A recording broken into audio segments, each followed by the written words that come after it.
Hey guys, how's it going? We're back with another hand I played a few weeks ago, and we get into a dicey situation post-flop, but let's see. So we open King Jack suited on the hijack, fairly standard in a 2-4 game.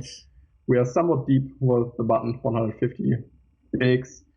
Yeah, he flats, small blind and big blind decide to fold. And yeah, we see a fairly good flop, 9-6, 9, 2 spades, so 2 overcards with the flush draw. So yeah, pretty good hand. And I think we have a lot of options here. Or what do you think, Michael? Yeah, I was just about to say, I think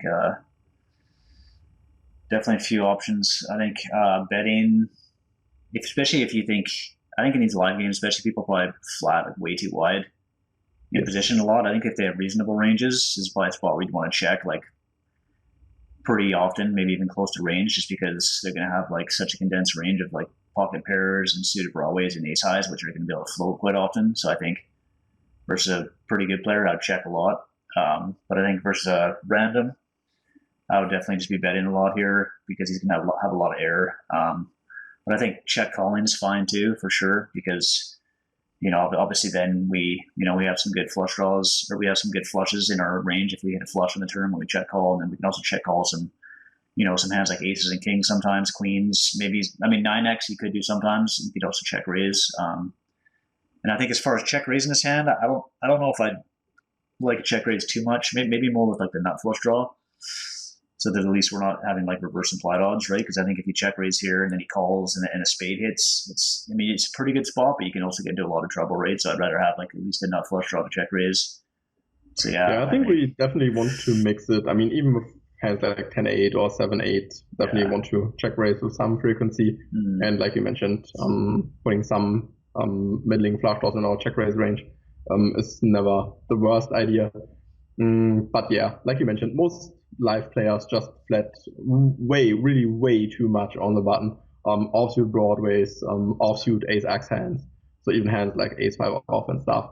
So yeah, we just have so much fold equity, and we deny equity. That's also a good point here. Yeah, for sure. And that's why I decided just to bet here with King Jack, bet 20 into 34. So somewhat bigger, even a little bit smaller is totally fine.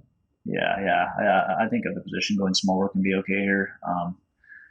Especially I think just given the fact that he's still kind of uncapped, and I think versus players who have uncapped ranges, you don't necessarily want to go too big because he can still have like a lot of 9x if he just flat in a lot of like suited nines, maybe even hands like ace 9. So I'd want to be pretty careful. Maybe go like, I'd probably go between like 10 and 15 here, but I think it's okay because you do have a pretty strong hand too.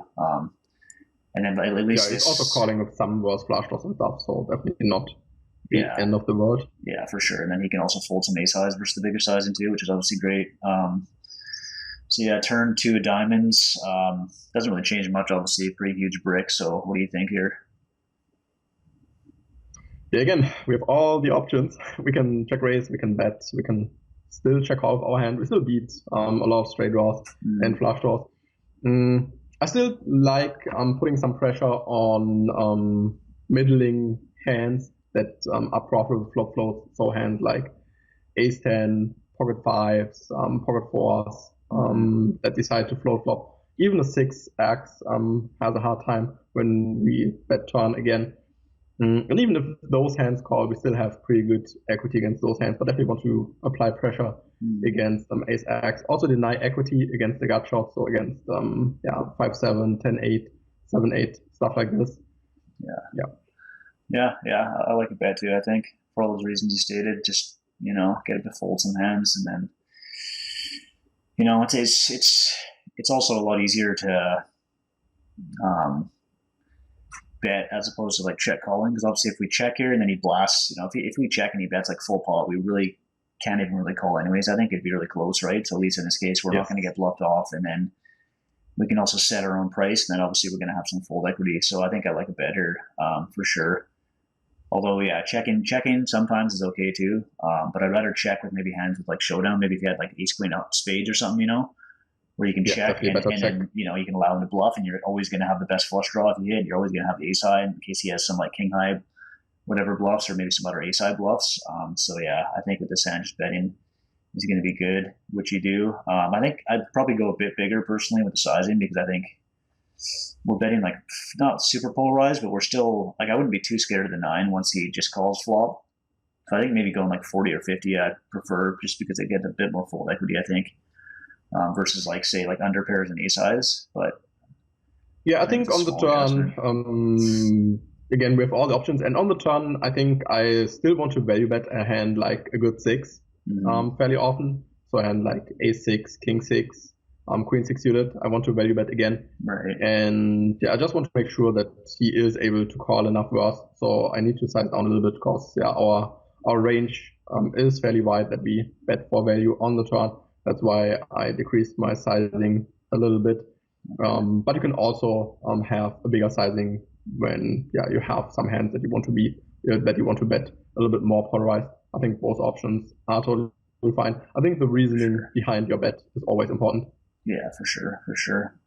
So he calls, and river's a 6, and interesting card. Yeah, I'll just back it up here. So we obviously see that you checked, but so what are the reasons behind you checking here? You don't want to go for the triple barrel here? Yeah, in general, we don't want to triple barrel front door flush draws, so spades, because when we have 2 spades, it is less likely that our opponent has 2 spades, so we block villain's folding range. Because when we have 2 spades, it's much more likely that our opponent has a 6, a 9, 7s, 8s, 10s, something like this.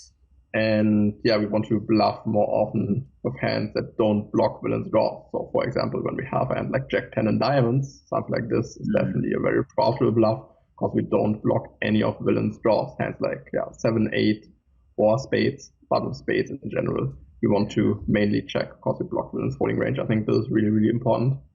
Yeah, for sure. And even a hand like you said, like I don't know, 10, 8 of diamonds, Jack 10 of diamonds, those also block some of his value, right? They block like pocket 8s, pocket 10s, pocket jacks if he doesn't 3-bet those free. Yes. So that's a big part too, right? Whereas this hand doesn't really block any value. I mean, it blocks like pocket jacks. That's basically it, right? And a lot of people 3-bet pocket jacks in that spot. Even the kind of weaker players are starting to 3-bet those more. And the king doesn't really block anything, right? It's like he's not floating twice with like the bear king of spades. So I think our blockers are definitely just not very good here. And I just wouldn't expect much fold equity against I think in these games, people just don't fold pocket 7s are better. I really don't see people folding those a ton. People, I mean, you don't want to be too general, but people are going to be calling you down with those a lot unless you go really huge. And with this hand, it just doesn't make sense. I mean, on the board texture, so many draws break. And yeah, that's again the reason why they just call you so often. Yeah. And yeah, that's also the reason why you definitely want to decrease bluffing frequencies in general against most unknowns, especially in those 2-4, 2-5, 5-5 games. Yeah, for sure. So you check, and now you bet pretty big here. I mean, 2.5x pot or so a pretty big bet. Yes. Yeah, what do you think here? I mean, I think we should just be folding always, but it is pretty interesting because now he's basically repping like only a 9. Because I don't see people doing this with a 6 really. I mean, they might, but it's really repping a 9 mainly. Yeah, because the point is we could still have a 9, right? I would definitely not always bet 9x on the river. Also want to have some 9x in my river checking range. And I also think so. I really tanked a few minutes here. Because I think his line really makes absolutely no sense. When you think about population tendencies, most people will not overbet river with a 9 here the vast majority of the time. And even ace high is going to showdown fairly often. But there are a lot of fairly weak draws, right? There's spades, diamonds with 2 random overcards, weaker gut shots like 10-8, 7-5 that he could peel twice, especially with diamonds. Even when we say he's not peeling 10-8 or 7-5 offsuit here or another suit, diamonds and spades are definitely possible. 7-8 is possible. And yeah, I think when he is calling flop and calling turn, we can also remove a lot of 9x from his range. So I think there's just not too much 9x left on the river. The only problem I see is with our hand, we still block flush draws, and the price is important. So when our opponent bets smaller, I can see myself calling here for sure, because I also think no one here is going for thin value. So when our opponent has like 7s, 8s, he will always go to showdown. He will never bet those betting ranges. Basically a 6 or a 9 most of the time. And here when he overbets, it's only 9x or a bluff. So he's polarizing a ton. And of course, we have a million better hands to call. A million, right? We have a 6, a 9, 10s, jacks, queens, kings, aces. I would play all those hands in a similar way fairly often. And especially when we don't block those hands, it's a pretty easy call. And given the price, range-wise, it's an easy fold with king jack. But when we know our opponent is playing fairly straightforward, so raising a 9, sometimes on the flop or fairly often on the turn, because he wants to protect, he wants value, then he is going to have way more bluffs than value hands on the river, and we have a super profitable call. So yeah, I tanked a long time before I decided to fold, because again, it was an unknown. We have a million better hands, and it's still questionable against an unknown if he is having enough bluffs. Maybe he's a weaker opponent, right? He just sees he has a nuts, he wants to extract a ton of value, so I don't want to level myself by calling way too wide. And I think it's important when you only have played with your opponent like 30 minutes, this is not a large enough sample size to have a good idea how your opponent plays. I think when I play with my opponent on a regular basis, or at least something like 5 or 10 hours, then I can see myself making those hero calls or hero folds. But this was definitely not long enough to make such a huge adjustment. What do you think you can sometimes call with this hand? Yeah, no, I mean, I would never call here, I don't think, because I think, as you say, we have better hands.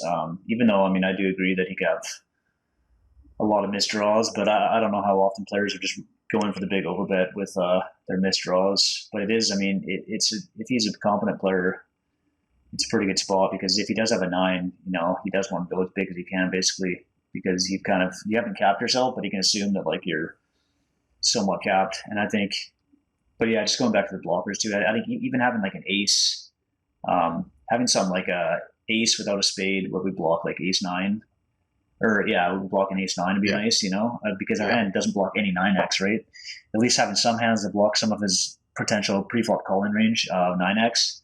So maybe if you have like say pocket 10s with like hearts and clubs, then you block 2 combos with 10-9 suited too. So I think that's really important.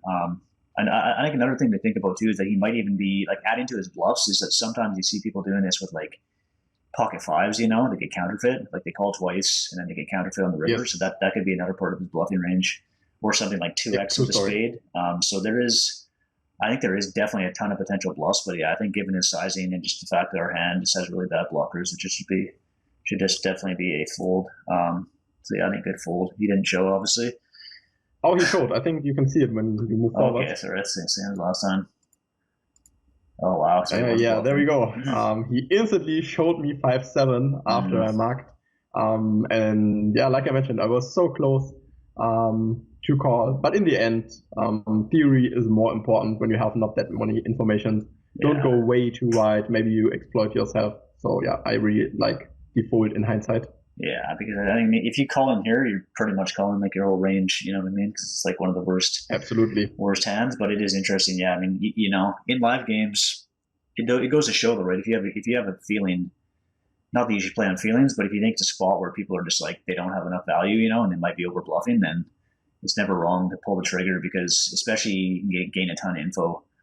Because I mean, if he didn't show you this, then if you play with this guy a lot in the future, you never know, right? But now, if you call him and then you realize he's bluffing there, you know, that shows you a lot about his capabilities. Because I think this is pretty, you know, I don't think too many players are capable of this in these games. Like, I think it's actually a pretty good play by him, especially the river sizing. Because I think a lot of people on the river would be like, oh, I have nothing, I'm going to bluff, but maybe they bluff like 2/3 pot, right? Which allows us to like hero call a ton of like ace highs and pocket pairs. But if you, in reality, I think like the proper play at optimal, I assume, would be like a really big bet with a 9, right? Because he's basically repping 9 or nothing.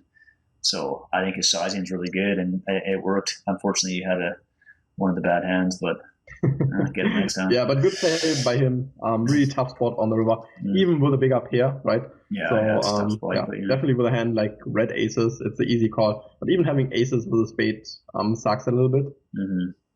Yeah, for sure, for sure. Yeah, no, interesting hand. So yeah, hopefully you guys enjoyed it, and we'll see you next time. Yeah, see ya. Bye. Later.